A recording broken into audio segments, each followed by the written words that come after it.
Hello, my name is Selena, and I was a GEM mentee in the 2022-2023 cohort. And my name is Tola, a current GEM mentee.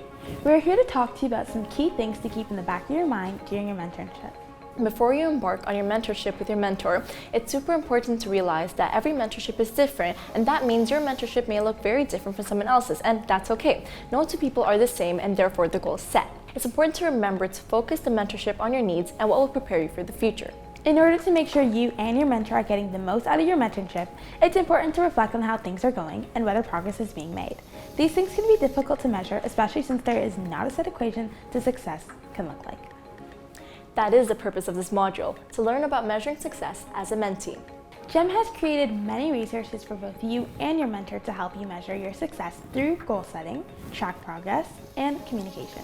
The first resource is a mentorship agreement. The best way to describe this agreement is to think about when you're writing an essay or a report. It's always best to start off your essay with a thesis or a topic sentence. That way you can have a clearer understanding of what the report is about and how you can write a stronger essay. In the same way, each mentorship should have goals that is discussed and agreed upon by both mentor and mentees on what they hope to accomplish with their relationship.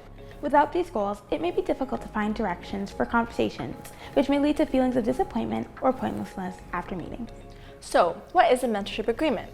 It's a document where you and your mentor will come together and decide the basic components of your mentorship. This can include your schedule for check-ins, when and how often you'll meet, as well as desired outcomes and goals. You can even refer to it together during your monthly meetings as a check-in tool.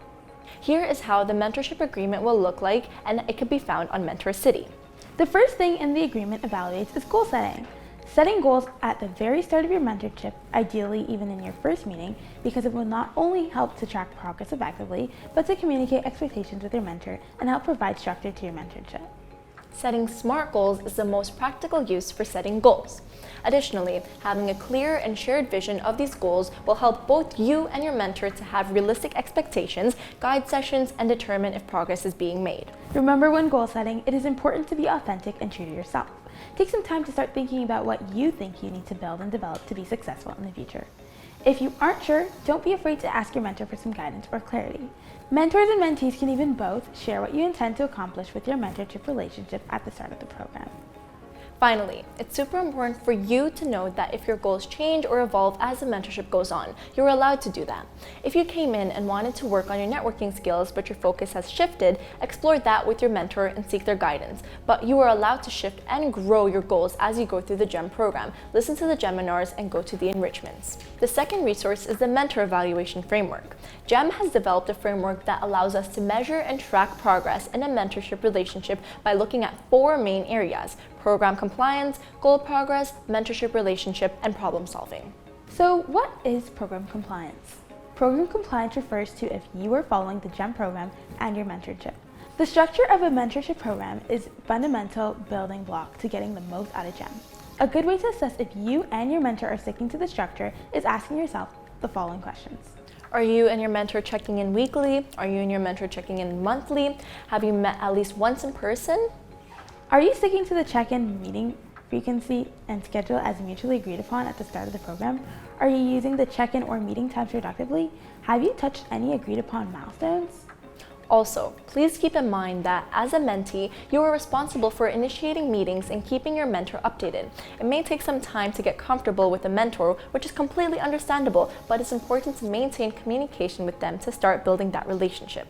The second component to evaluate is goal progress. It's important to keep checking in on your goals that you set in your mentorship agreement, because your SMART goal framework should outline the objective as well as steps that must be taken, as well as key dates and supports or resources required to attain the goals. It should be straightforward to check on these pieces. Thirdly, you should always be evaluating your mentorship relationship. We want the mentorship to be a safe space for you and your mentor to ask questions, provide feedback, and have a judgment-free space. To know whether a safe place based on mutual respect has been created, you can ask yourself the following questions. Do I feel heard or seen when I'm speaking to my mentor? Am I on time to meetings and well prepared? Have I asked my mentor questions about life outside of their role at work? Do I feel like my mentor advice is applicable to my life? Do I feel comfortable asking my mentor questions? If you feel like your mentorship does not provide a safe space for you and is stopping you from getting the most out of GEM, you have every right to reach out to the GEM staff and see how we can improve your experience. Lastly, and the most important aspect of your mentorship is problem solving. Mentorship is like any other relationship or friendship. It can experience problems, and that is okay. The best thing you can do in the situation is take time to take action to identify the root of the issue, and then find a way to mitigate the challenge. Take into consideration if you are able to evaluate your mentorship with your mentor. Please do not be afraid to reach out to the GEM staff if you're experiencing problems and require any support from them. They're here to support you and help you have a meaningful mentorship. Some examples of problem solving would be if you have been contacting your mentor for 2 weeks and have not been receiving any response, please reach out to the GEM staff so we can work to support you. Or if you feel like your mentor is not understanding your problems or situation or hasn't been providing you advice that's applicable, you should also check in with the program lead. At the end of the day, a successful mentorship is hard to measure with goals and numbers, but it's anchored in a feeling of support, openness, and mutual respect. Your mentor is there to support you, so it's important to take advantage of this opportunity by being well prepared and ready to learn from them. You deserve to feel like this is a safe, non-judgmental space where you can grow and be yourself. We wish all the best of luck in your upcoming mentorship and can't wait to see you shine.